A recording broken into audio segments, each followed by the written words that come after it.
भाभी घरपर हेरे सुंदरी शिल्पा सिंधे को जबरदस्त अभिनय देखा मिली। ओढ़ना दिया लाजुआ चाहाणी चरित्र रे से दर्शक मन जिणी राताराति धारावाहिकर टीआरपी शीर्ष को छुईला।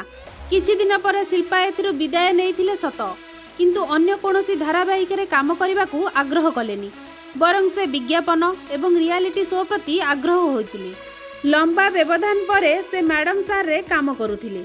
किछि दिन पर सेथिरु विदाय नैथिले कारण तांकु ए भूमिकाटी पसंद आसी नथिला।